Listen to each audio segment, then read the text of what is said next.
คืนวันผ่านผ่านยังซึ้งในดวงใจฉันจำได้ดีคืนที่ฉันเจ็บป่วยกายได้สมสารไปเป็นคนไข้อนาถาในความเลือนลางฉันเห็นนางก้าวมาในมือถือยาดวงหน้ามีความห่วงใย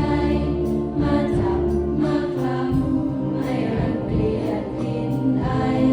ฉันลูกชาวไร่เป็นคนไข้จน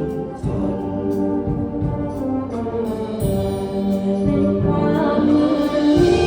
ดเพราะจิตปวดร้าวผู้หญิงสีขาวเนื้อเท้าเข้ามายาเม็ดในมือ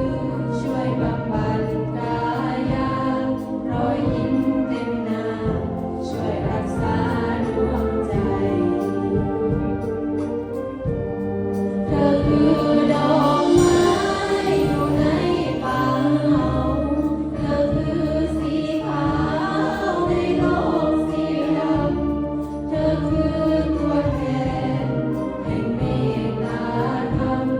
ช่วยอุปถัมภ์คำจุนคนโศก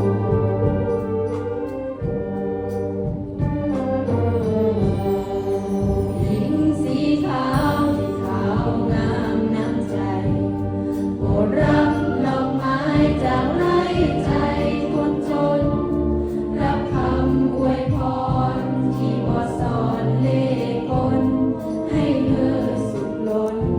บนถนนสีขาว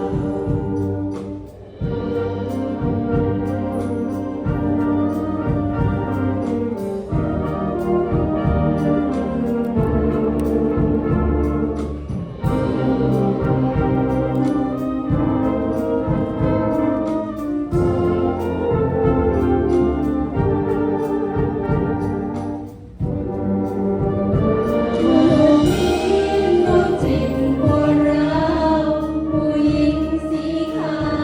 วเนื้อเท้าเข้ามายาเม็ดในมือช่วยบำบัดกายารอยยิ้มเต็มหน้าช่วยรักษาดวงใจเธอคือดอกไม้อยู่ในป่าเฮาเธอคือสีขาวในโลกสีดำเธอคือตัวแทนแห่งเมตตาธรรม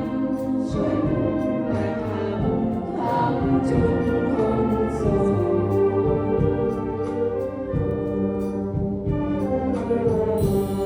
ผู้หญิงสีขาวที่ขาวงามน้ำใจโปรดรับดอกไม้จากไร่ใจคนจนรับคำอวยพรที่บ่ซ่อนเล่ห์กล